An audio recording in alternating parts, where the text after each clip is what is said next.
오늘 하나님께서 우리에게 주시는 말씀 욥기 37장 14절부터 24절까지의 말씀입니다. 욥기 37장 14절부터 24절까지 말씀을 제가 봉독해 올리도록 하겠습니다. 욥이여, 이것을 듣고 가만히 있어서 하나님의 오묘한 일을 깨달으라. 하나님이 이런 것들에게 명령하셔서 그 구름의 번개로 번쩍거리게 하시는 것을 그대가 아느냐? 그대는 겹겹이 쌓인 구름과 완전히 지식의 경이로움을 아느냐? 땅이 고요할 때 남풍으로 말미암아 그대의 의복이 따뜻한 까닭을 그대가 아느냐? 그대는 그를 도와 구름장들을 두들겨 넓게 만들어 녹여 부어 만든 거울같이 단단하게 할 수 있겠느냐? 우리가 그에게 할 말을 그대는 우리에게 가르치라. 우리는 아둔하여 아뢰지 못하겠노라. 내가 말하고 싶은 것을 어찌 그에게 고할 수 있으랴? 삼켜지기를 바랄 자가 어디 있으랴? 그런즉 바람이 불어 하늘이 말끔하게 되었을 때 그 밝은 빛을 아무도 볼 수 없느니라. 북쪽에서는 황금 같은 빛이 나오고 하나님께는 두려운 위험이 있느니라. 전능자를 우리가 찾을 수 없나니 그는 권능이 지극히 크사 정의나 무한한 공의를 굽히지 아니하심이니라. 그러므로 사람들은 그를 경외하고 그는 스스로 지혜롭다 하는 모든 자를 무시하느니라. 아멘. 다 같이 기도하겠습니다. 주님 감사합니다.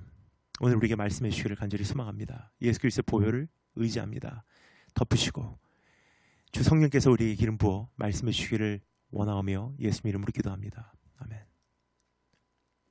오늘은 나의 하나님이라는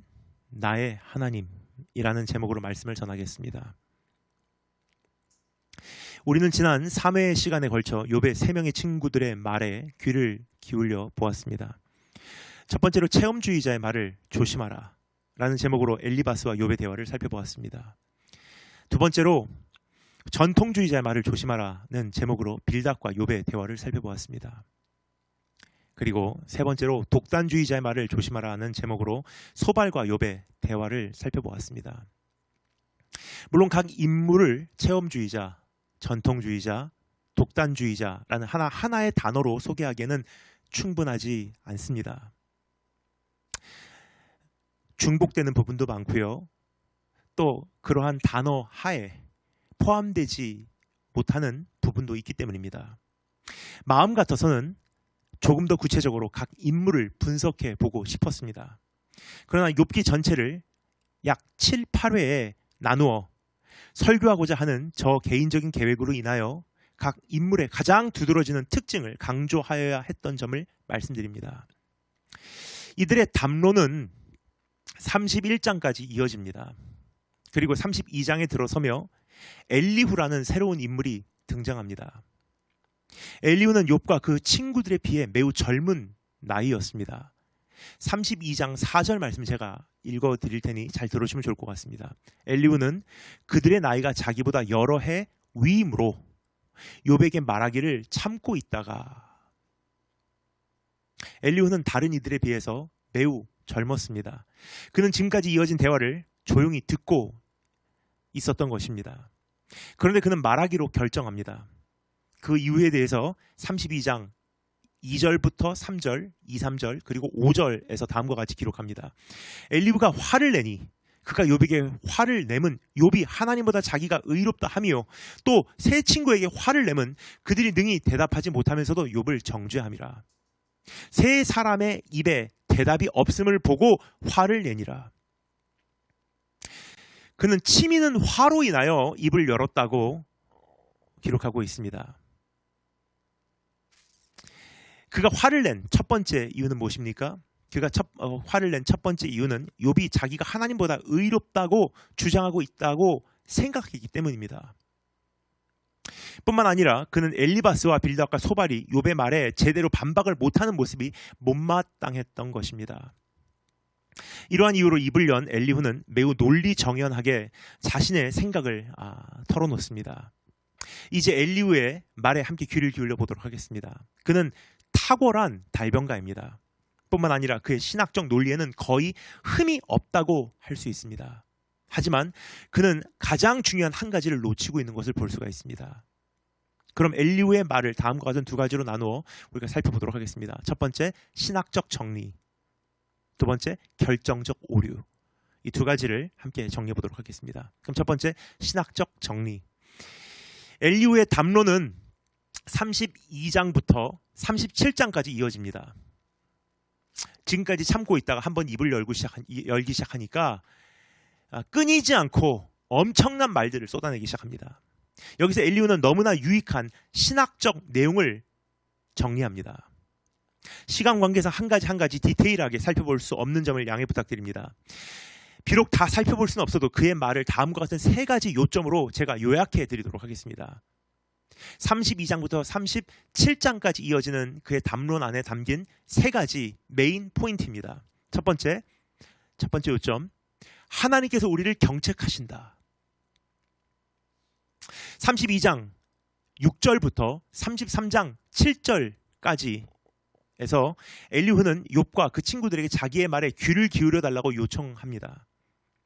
그리고 곧바로 이어서 33장 8절부터 33장에 이르기까지 그는 하나님께서 우리를 경책하신다는 사실에 대하여 설명하기 시작합니다. 그러니까 자기가 왜 이야기를 하기 시작하는지에 대해서 첫 번째 약 1장, 한 장 정도에 걸쳐서 말을 나눈 다음에 곧바로 이어서 그가 이제 펼치기 시작한 논리는 무엇이냐? 하나님은 우리를 경책하시는 분이시다. 33장 15절부터 18절 그리고 28절 말씀 제가 읽겠습니다. 여러분께서는 그냥 들으시면 좋을 것 같습니다. 33장 15절부터 18절 그리고 28절 말씀 읽겠습니다.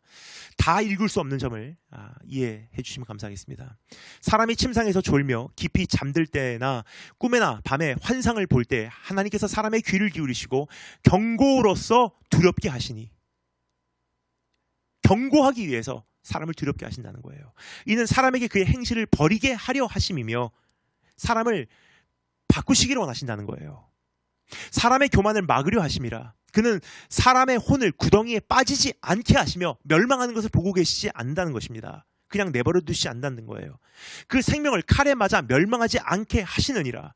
하나님이 내 영혼을 건지사 구덩이에 내려가지 않게 하셨으니 내 생명이 빛을 보겠구나 하리라. 한마디로 요약하면 하나님은 우리를 멸망시키는 목적이 아니라 경책하시기 위해서 우리에게 고난을 주신다고 이야기를 하고 있는 것입니다. 우선 욥의 세 명의 친구들과 엘리후의 말에는 한 가지 차이점과 한 가지 공통점이 있는 것을 알 수가 있습니다. 첫 번째 차이점에 대해서 잠시 말씀드리기를 원합니다. 이미 살펴보았습니다만 욥의 세 명의 친구들은 욥이 고난을 당하게 된 원인은 욥이 죄를 지었기 때문이라고 주장합니다. 하나님께서 욥에게 그 죄의 대가를 지불하게 하신다고 말한 것입니다. 그러니까 그 세 명의 친구들의 머릿속에는요, 고난이 어떻게 해석되냐? 고난 이퀄 죄의 대가예요. 하나님의 심판인 것입니다. 반면에 엘리후는 욥이 고난을 당하게 된 원인은 하나님께서 욥을 경책하시기로 하였기 때문이라고 주장하고 있습니다. 이것은 욥이 멸망에 이르지 않게 하기 위함이라는 것입니다. 그러니까 멸망에 이르지 않도록 경책하시는 거래요. 근데 공통점도 있어요. 그들의 주장에는 차이점만 있는 것이 아닙니다. 공통점도 있습니다. 그들은 모두 욥이 무언가 잘못했다는 것을 전제로 욥에게 조언을 해주고 있는 것만은 분명해요. 그들은 모두 욥기 1장 2장에 기록된 장면 뭐였죠? 하나님과 사탄과의 대화 장면이죠. 하나님과 사탄과 어떠한 대화가 있었는지에 대해서는 전혀 모르고 있어요. 그러니까 욥이 고난을 당하는 원인에 대해서는 그들은 파악을 못하고 있다는 거예요. 욥이 무언가 잘못을 저지른 것만은 확실하다고 그들은 믿고 있었던 것입니다. 그것에 대한 징벌이라고 그 세 명의 친구들은 말을 했고요. 엘리후는 경책으로 잘못을 했기 때문에 하나님께서 욥을 경책하기 위해서 욥이 고난을 받게 되었다고 엘리후는 말하고 있는 것입니다. 그러니까 조금 미세한 차이는 있어도요, 한 가지 공통점은 분명히 존재합니다. 욥이 무언가를 잘못했기 때문에 징벌이든 징계든 하나님께서 지금 하고 계신 것이다. 고난의 형태로. 어찌되었든 엘리후가 펼치고 있는 신학적 논리는 틀리지는 않습니다. 하나님께서는 우리를 경책하시기 위하여 때로는 고난을 주시는 것은 분명한 사실이에요. 히브리서 저자도 말하죠. 하나님께서 사랑하는 이들마다 채찍질 하신대요.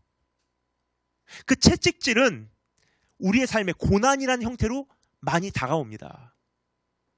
근데 우리가 하나님께 징계를 받을 때, 채찍질을 당할 때 그것을 가볍게 여기지도 말고 그것으로 인해서 낙심하지도 말래요. 왜요? 사랑하는 이들마다 하나님께서 징계하시기 때문에. 하나님께서 책망하지 않는 자, 채찍질하지 않는 자는 사생자요 하나님의 아들이 아니니라 라고 기록하고 있어요. 따라서 우리가 고난을 겪을 때 겸비하고 신중하게 스스로를 돌아볼 책임이 있음을 잊지 마시기 바랍니다. 이 부분, 엘리후가 말하는 음성을 우리가 들을 필요가 있어요. 하나님께서는 고난이라는 채찍을 통하여 우리를 경책하신다는 거예요. 두 번째 요점입니다. 하나님은 공의를 굽히지 않으신다. 34장부터 35장까지에서 엘리후는 하나님의 공의에 대해서 말합니다. 하나님은 의로운 분이시라고 합니다. 하나님은 불의를 절대 행하지 않으신다고 합니다. 그러므로 하나님은 반드시 악인을 심판하시며 의인은 높여주신다고 하는 것입니다. 비록 그것이 우리의 입장에선 지연되는 것 같이 보인다 할지라도 궁극적으로는 하나님께서 이렇게 하신다는 거예요. 지난 몇 주 동안 제가 나누어 온 메시지와 거의 화음을 일으키는 그러한 내용이 아닌가 생각이 됩니다. 거의 비슷한 내용이란 뜻이에요. 하나님께서는 궁극적으로는 악인을 심판하시고 의인을 축복하시는 것은 분명한 사실이에요. 단지 궁극적으로는 이라고 하는 그 타임라인이 언젠지 모르는 것이 우리의 문제라는 거예요. 1년 후가 될지 10년 후가 될지 30년 후가 될지 우리 죽은 다음에 하나님께서 우리에게 보응을 하실지. 따라서 우리에게 지금 임한 이 고난을 섣불리 해석할 수가 없는 것은 사실이에요. 그러므로 우리의 고난이 임했을 때 엘리후의 첫 번째 말에 의하면요, 이것은 경책인가 하고 신중히 생각해 볼 필요가 있다는 것입니다. 하지만 더 나아가 오늘 여기서 말하는 것은 무엇입니까? 하나님께서는 궁극적으로는 심판할 사람 심판하시고 높일 사람 높여주신다. 그러니까 이 말 딱 들었을 때 우리가 사실 반박할 내용이 없는 거예요. 아멘 하고 받으면 돼요. 맞는 말입니다. 예를 들어서 34장 10절부터 12절에서 엘리후는 이렇게 말하죠. 하나님은 악을 행하지 아니하시며 전능자는 결코 불의를 행하지 아니하시고, 그러니까 하나님께서 주시는 고난은 정당한 것이다라는 뜻이에요. 우리가 이해하지 못하는 이유가 분명히 있다. 그러나 하나님께서 어떠한 불의한 이유로 우리에게 고난을 주시는 분은 아니시다. 이거 분명한 내용입니다. 사람의 행위를 따라 갚으사 각각 그의 행위대로 받게 하시나니 진실로 하나님은 악을 행하지 아니하시며 전능자는 공의를 굽히지 아니하시느니라. 하나님은 공의를 굽히지 아니하시느니라. 하나님은 공의를 굽히지 않으신다는 것은요, 하나님의 일하심과 잠잠하심, 일하실 때가 있고 잠잠하실 때가 있고 하나님의 말씀하심과 침묵하심에는 흠이 없다는 뜻입니다. 여러분, 공의를 세우기 위하여, 공의라는 것을 우리가 설립하기 위해서는요, 일하여야 할 때가 있어요. 왜냐? 내가 일하지 않으면 깨진 공의를 다시 세울 수가 없기 때문에.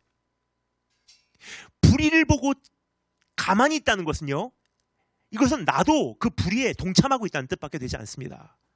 그래서 어떠한 불의를 우리가 다시 그 공의로 돌려놓기 위해서는요, 일해야 될 때가 있는 거예요.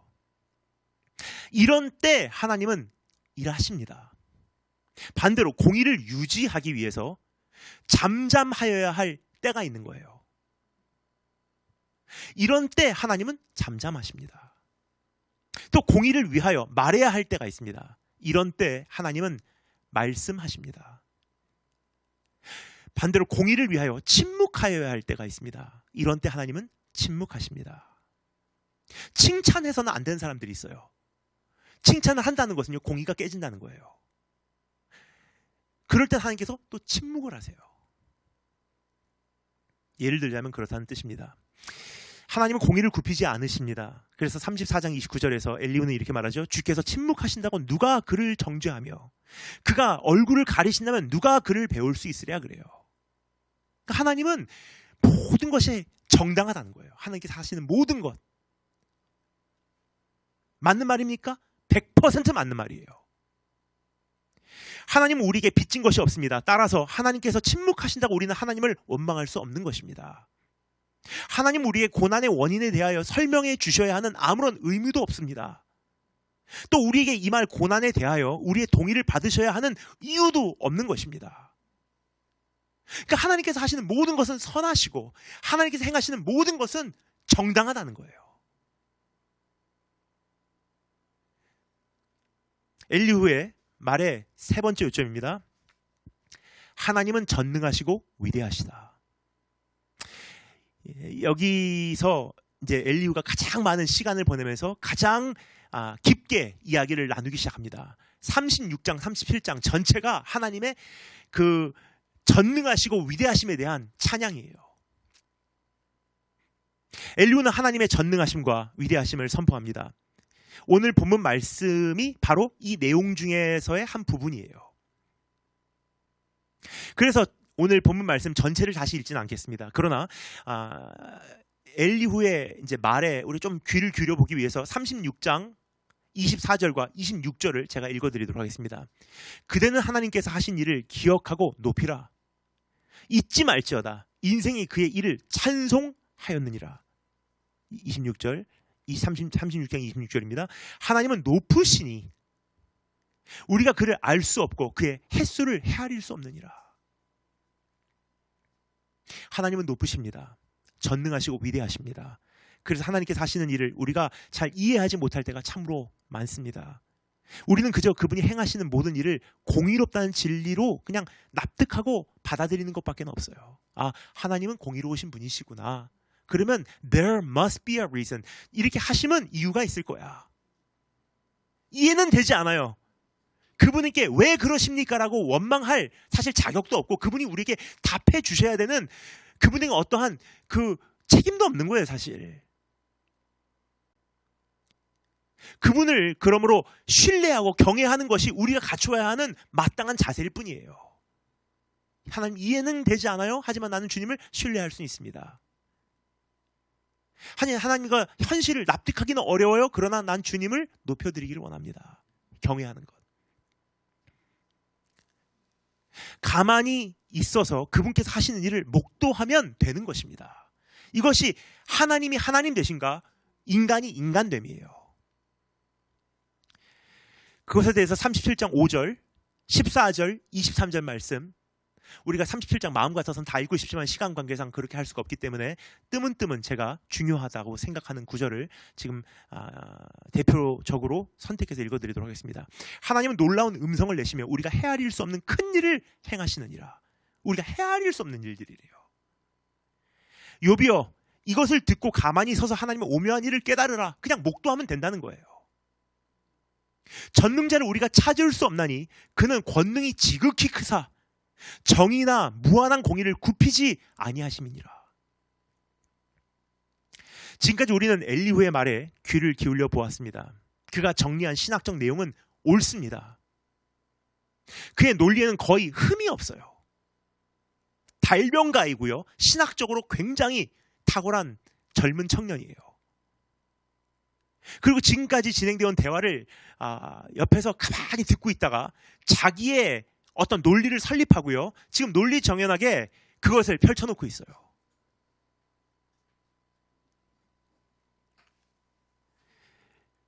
그의 말에는 우리에게 참으로 유익한 가르침이 많습니다. 하나님께서 우리를 경책하신다. 우리로 하여금 음부로 내려가지 않게 하기 위함이라. 하나님은 공의를 굽히지 않으신다. 하나님께서 행하시고 말하시는 모든 것은 의롭다. 하나님은 전능하시고 위대하시다. 우리는 하나님의 뜻을 다 헤아릴 수 없다. 우리는 하나님을 신뢰하고 경외할 뿐이다.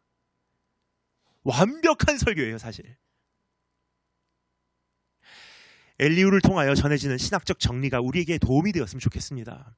현재 우리가 겪고 있는 고난을 잘 감당하기 위하여 우리에게 방향 제시가 되어주면 좋겠습니다. 사실 이 세 가지를 잘 마음에 새기면요, 어느 정도는 우리가 그 고난을 이겨낼 수 있는 내 안에 그 방향 제시가 돼요. 아, 하나님은 의로우신 분이시구나, 공의로우신 분이시구나, 나에게 어떠한 것도 빚지지 않으신 분이시구나, 설명할 이유도 없고 나의 어떤 양해를 구할 이유도 없으신 분이세요. 그냥 스스로 알아서 하시는 분이세요. 그냥 지존하신 하나님이세요. 그리고 우리를 경책하시는 하나님. 자, 그런데 엘리후의 말에 한 가지 결점이 있다는 사실도 잠시 살펴봐야 할 것 같습니다. 두 번째, 결정적 오류입니다. 엘리후가 하나님에 대하여 정리한 이해는 너무나 정확합니다. 그러나 그는 한 가지 결정적인 오류를 범하고 있습니다. 엘리후는 하나님의 경책하심과 공의로우심과 전능하심과 위대하심에 대해서 논리정연하게 선포합니다. 욥의 친구들과는 달리 그는 욥이 처한 고난에 대하여 깊이 해석하고 어떠한 해결책을 제시해 주려고 하지도 않습니다. 그냥 한마디로 제가 요약을 하잖아요. 이렇게 이해하시면 되겠습니다. 욥의 친구들은요, 네가 잘못했다예요. 근데 엘리후는 욥의 잘못에서부터 시선을 그냥 하나님의 위대하심으로 돌려버려요. 하나님은 위대하시다. 그러니까 이야기의 비중이 욥에게 있는 것이 아니라 하나님께 있다는 거예요. 엘리후의 관심과 초점은 오로지 하나님께 집중되어 있었습니다. 얼핏 보기에는 엘리후의 말은 흠이 없습니다. 하지만 그가 무엇을 말하였는가에서 한 걸음 더 나아가 그가 무엇을 빼놓고 말하지 않았는가에 대하여 잠시 생각해보면 그의 신학이 편협되어 있다는 사실을 알 수 있습니다. 그는 하나님에 대하여는 말하였지만 하나님과 우리의 관계에 대해서 말하지 않았다는 거예요. 하나님은 위대하시다, 전능하신 분이시다. 그분께서 일하실 때 우리가 무엇을 말하겠느냐? 그분께서 행하실 때 우리가 그것을 다 헤아리겠느냐? 아멘, 아멘, 아멘. 근데 그 연설을 마치고 났을 때 하나님과 우리의 관계는 그럼 어떻게 되지? 그렇게 많은 이야기를 했어요. 거의 32장부터 37장까지. 하나님이 누구신지는 너무나 신학적으로 흠이 없이 정리를 했어요. 하지만 그 하나님이 나와 어떤 관계인지에 대해서는 거의 언급이 없었다는 것입니다.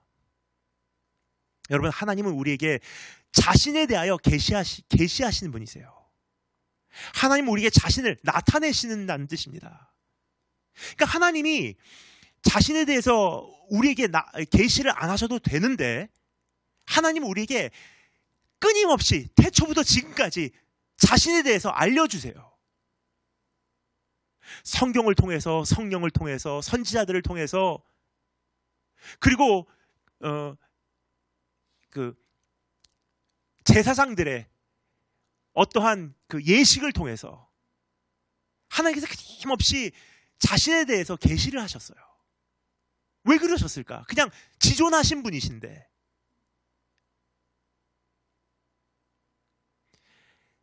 하나님에 대하여 우리가 무지하기를 하나님은 원치 않으셨기 때문이에요.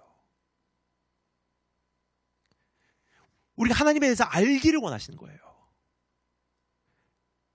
우리는 하나님의 경영과 계획과 섭리를 다 이해할 수는 없습니다. 그것을 하나님께서 다 나누어 주시지도 않아요, 우리에게. 왜냐하면 이게 한계가 있기 때문에. 그래서 지난번에도 말씀드렸습니다만 하나님께서 이 부분에 대해서는 이렇게 말씀하세요. 내 생각과 네 생각이 다르고 내 계획과 네 계획이 다르다라고 말씀하세요. 그러니까 하나님께서 행하시는 일은 우리가 헤아릴 수가 없어요. 그러나 하나님과 우리의 관계에 대해서는 하나님께서 너무나 명백하게 반복적으로 우리에게 알려주셨어요. 한 가지 면으로 해서는 우리의 어떠한 고정관념이 형성되고 그 안에서만 하나님을 우리가 교제하려고 하니까 큰 오해가 있을 수 있어요. 단면적인 관계가 된다는 거예요. 그래서 성경에 보면요, 하나님께서는 굉장히 다양한 관계를 가지고 와서 이것이 하나님과 너희와의 관계라고 우리에게 어떠한 모델을 제시해 주셨어요. 예를 들어서 아버지와 아들과의 관계, 주인과 종과의 관계, 왕과 백성과의 관계, 남편과 아내와의 관계, 사랑하는 연인들의 관계, 그리고 친구와 친구와의 관계, 다윗과 요나단 같은 경우가 있지 않습니까? 하나님의 나라와 이 땅의 관계를 또 하나님께서 어떻게 묘사하십니까? 제국과 속국과의 관계. 왜 이렇게까지 하셨을까? 우리에게 자신에 대해서 알리시고 싶은 거예요. 근데 하나님의 계획과 일하시는 것에 대해서는 우리가 다 이해도 못할 뿐더러 하나님께서 말씀 안 하시는 경우가 참 많다는 거예요. 하나님은 자신의 백성을 대하실 때 너무나 많은 경우 관계성 표현을 동원하셨어요. 얼마나 자신에 대해서 우리에게 알리시기를 원하셨냐면 관계성 표현을 동원하셨지 않습니까? 예를 들어서 이사야서 43장 3절 말씀, 대저 나는 여호와 너의 하나님이요 이스라엘의 거룩한 이요 너의 구원자임이라. 레위기 26장 12절 말씀, 나는 너희 중에 행하여 너희의 하나님이 되고 너희는 내 백성이 될지니라. 스바냐 3장 17절 말씀, 너의 하나님 여호와가 너의 가운데 계시니 그는 구원을 베푸실 전능자이시라. 그가 너로 말미암아 기쁨을 이기지 못하시며 너를 잠잠히 사랑하시며 너로 말미암아 즐거이 부르며 기뻐하시리라. 엘리후의 말에서는 찾아볼 수 없는 표현들이에요. 호세아서 12장 9절 말씀, 네가 애굽 땅에 있을 때부터 나는 내 하나님 여호와니라. 이사야서 41장 10절 말씀, 두려워하지 말라 내가 너와 함께함이라. 놀라지 말라 나는 너의 하나님이 됨이라. 내가 너를 굳세게 하리라. 참으로 너를 도와주리라. 참으로 나의 의로운 오른손으로 너를 붙들리라. 관계성들이에요. 관계성들. 여러분, 이것이 복음입니다. 죄인을 심판하시고 경책하시는 하나님인 것만은 분명하지만 그분은 나의 아버지인 거예요. 공의를 굽히지 않으시는 하나님인 것만은 명백하지만 그분은 나의 구속자인 것입니다. 지극히 높으신 하나님인 것만은 분명하지만 그분은 나의 하나님인 것입니다. 하나님이 하나님 되심과 그 하나님이 나의 하나님 되심이 동시에 우리 안에 정리되지 않고서는요, 우리는 절대로 온전한 복음을 누릴 수가 없는 거예요. 그러니까 쉽게 말씀드리면 오늘 엘리후가 기가 막힌 이 신학적 논리를 펼쳤는데 엘리후가 말한 내용은 무엇이냐? 하나님이 하나님 되심이에요. 근데 the second part, 그 다음에 나와야 되는 중요한 부분이 없어요. 그 하나님이 나의 하나님 되신다는 거. 제가 중학교 1학년 때 한 전도사님으로부터 너무나 소중한 가르침을 받은 적이 있습니다. 당시 저는 제 정체성으로 혼란스러워하고 있었습니다. 난 한국 사람도 아니고 일본 사람도 아니고 미국 사람도 아니라고 하며 전 힘들어하고 있었을 때입니다. 그때 한 전도사님께서 저에게 이렇게 말씀해 주셨습니다. 네가 누구인지 별로 중요하지 않아. 사실 자신에 대하여 아는 사람이 얼마나 될까? 너는 세 가지만 알면 괜찮아. 첫 번째, 하나님은 어떤 분이신지 알아라. 둘째, 너에게 하나님이 얼마나 필요한지 깨달아라. 아, 난 하나님이 필요한 존재구나. 그것만 깨달으면 된다는 거예요. 그리고 마지막 셋째, 하나님과 너의 관계를 깨달으래요. 그 하나님이 하나님을 필요로 하고 있는 나와 어떠한 관계냐는 거예요. 이 세 가지만 깨달으면요, 아무리 힘들어도 인생 살아갈 수 있다는 거예요. 엘리후는 하나님이 어떤 분이신지는 잘 알고 있었고요, 그것에 대해서 굉장히 많은 말을 했어요. 다 맞는 말이에요. 100% 맞는 말이에요. 그의 관심과 초점은 하나님께 고정되어 있었어요. 우리가 본받을 점이에요. 그러나 그는 하나님과 우리와의 관계에 대해서는 거의 이야기하지 않았다는 거예요. 제 신학대학원 시절 너무나 존경받는 교수님이 한 분 계셨습니다. 신학학회와 동료 교수들과 여러 목사님들과 수많은 신학생들은 이분의 신학적 지식을 우러러보았습니다. 이분은 아주 유명한 분이세요. 어느 날 이 교수님께서 학생 채플 예배에서 말씀을 전하게 되었습니다. 저는 잔뜩 기대하며 채플로 달려갔습니다. 그리고 가장 앞좌석에서 예배를 드렸습니다. 저는 그 교수님의 그날 설교를 잊지 못합니다. 너무나 큰 감명을 받아서 잊지 못하는 것이 아닙니다. 아무런 영향력이 없는 설교였기에 잊지 못하고 있습니다. 가장 지루한 설교였기에 잊지 못하고 있어요. 가장 공허하게 느껴진 설교였기에 지금까지도 생생히 기억납니다. 교수님은 묵직한 신학적 지식을 늘어놓았습니다. 자신의 연구에 대해서 이야기했습니다. 그러나 그 신학의 주인공이신 하나님과 저와의 관계에 대해서는 설교 때 전혀 언급하지 않았다는 사실이 제 기억에서 지워지지 않습니다. 엘리후의 담론은 다 맞는 말이에요. 그러나 그의 결정적 오류는 하나님과 우리의 관계에 대하여 말하지 않았다는 점입니다.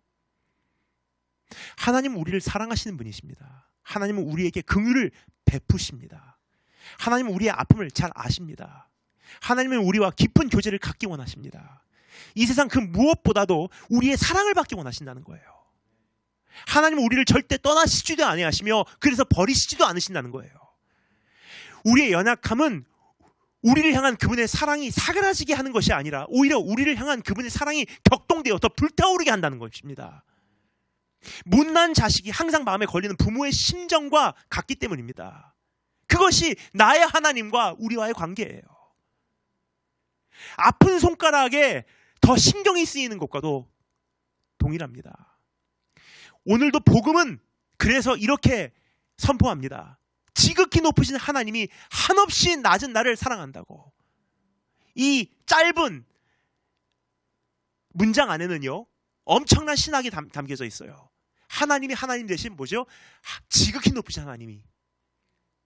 지극히 낮은 나를 사랑한다. 뭐죠? 관계성이에요. 이 두 가지가 기둥을 이룰 때 우리는 복음을 깨닫게 되는 거예요. 그것이 요한복음 3장 16절의 내용이에요. 하나님이 세상을 이처럼 사랑하사 독생자를 주셨으니 이는 그를 믿는 자마다 멸망하지 않고 영생을 얻게 하려 하심이니라. 그렇습니다. 하나님의 독생자 예수 그리스도, 복음의 본체 되신 우리 주님은 지극히 높으신 하나님이심과 동시에 지극히 낮은 육신을 입은 인간이셨어요. 그래서 우리의 교부 오리게네스는 예수 그리스도를 The God-man 이라고 불렀습니다. Fully God and fully man. 완전하게 하나님 되시고 동시에 완전하게 인간 되신 예수 그리스도. 즉 예수 그리스도는 지극히 높으신 하나님이시지만 동시에 우리 가운데 찾아오신 임마누엘이라는 뜻이에요. 뭐죠? 하나님이 하나님 되심과 하나님과 우리와의 관계가 예수 그리스도 안에서 확인되고 동시에 선포되고 있다는 뜻이에요. 예수님을 보면 뭐죠? 하나님이시구나. 지극히 높으신 분. 그런데 예수 그리스도를 자세히 들여다보면 뭐가 보이죠? God with us. 하나님 우리와 함께 하신다. 임마누엘. 뭐죠? 하나님이 하나님 되심과 경책하심, 공의를 굽히지 않으심, 지극히 높으심. 근데 그분께서 He came to us. 우리에게 오셨다. 관계성. 이것이 복음입니다. 이것이 좋은 소식인 것입니다. 바로 이것이 고난 가운데 우리가 듣고 새기고 기억해야 하는 메시지인 것입니다. 십자가를 보면 이것이 보여요. 하나님께서 얼마나 공의로우신 분이신지, 얼마나 거룩하신 분이신지, 얼마나 위대하신 분이신지 성경에 글자 한 가지도 틀림없이 하나님의 예언을 그대로 이루실 만큼 공의를 설립하시기를 원하셨던 분이세요. 그러나 관계성, 하나님이 세상을 이처럼 사랑하사 독생자를 주셨으니 자기 아들을 십자가에 못 박혀 죽이시기까지 우리를 사랑하셨으니 이는 저를 믿는 자마다 멸망치 않고 영생을 얻게 하려 하심이라. 하나님과 영원히 함께하게 하려 하심이라. 십자가를 보면 균형이 있어요. 그래서 예수님 안에 이 두 가지 기둥이 설립이 돼 있어요. 그래서 저는 기도할 때 이 찬양을 많이 부릅니다. 시간 가는 줄 모르고 이 간단한 찬양을 수십 번 반복하며 부릅니다. 그리고 이 한 구절 안에서 참 많이 울어요. 때로는 다른 찬양 가사 입에 읊조리기 전에 이 한 부분만 가지고 한도 끝도 없이 울 수 있을 것 같아요. 이 찬양입니다. 나의 하나님, 나의 하나님, 나와 함께 하신 하나님. 한번 여러분 생각해 보세요. 눈 가만히 감고 어두운 강단 앞에 나와 나의 하나님, 나의 하나님, 나와 함께 하신 하나님. 이 찬양 고백 안에 우주가 있고요, 지극히 높으신 하나님이 선포되고요. 그러나 누구라고요? 나의 하나님인 거예요.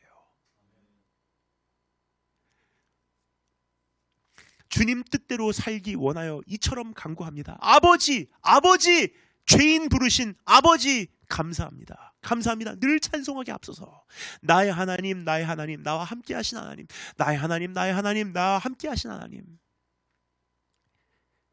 하나님이라는 단어 안에는 지극히 높으신 분, 전능하시고 위대하신 분, 공의로우신 분, 심판하시고 경책하시는 분이라는 고백이 담겨 있어요. 그런데 그냥 하나님이 아니라 뭐라고요? 나의 하나님, 나의 하나님 이라고 부를 때 제 안에는 전율이 흘러요. 그분과 나와의 관계에 대하여 확인하고 또 확인하는 기회가 되기 때문입니다. 여러분, 이것을 꼭 붙들면요, 고난을 견디는 것에 힘이 돼요. 하나님이 나에게 누구신지 기억해 내시기를, 하나님은 나에게 어떠한 분이신지 주님과의 관계성을 되찾아내시기를 주님의 이름으로 축원드립니다. 기도드리겠습니다. 나의 하나님, 나의 하나님, 감사드립니다. 오늘 하나님이 하나님 되심, 참 세련되고 고상하고 위대하고 존귀한 신학이긴 하지만 그것으로 끝나는 것이 아니라 그 하나님께서 나를 사랑하신다는 것이 우리에게는 좋은 소식으로 귓가에 들려오고 있사오니 이 소식을 우리에게 전해주신 하나님을 찬양합니다. 예수 그리스도께서 그것을 몸소 우리에게 보여주시고 십자가에서 완성하셨으니 오늘 우리에게는 나의 하나님이라고 부를 수 있는 영원한 자격이 십자가에서 설립됨을 감사드립니다. 오늘 그 하나님을 누리지 못하고 우리가 지내왔던 것을 회개하오니 오늘 다시 한번 그 주님과의 관계로 들어가 우리가 고난도 넉넉히 감당하고 고난 가운데 우리를 공격하는 수많은 음성들을 우리가 이겨내고 하나님 안에서 우리가 오히려 온전한 모습으로 아름답게 연단될 수 있도록, 빚어질 수 있도록 우리를 도와주시기를 간절히 소망합니다. 예수님의 이름으로 기도합니다.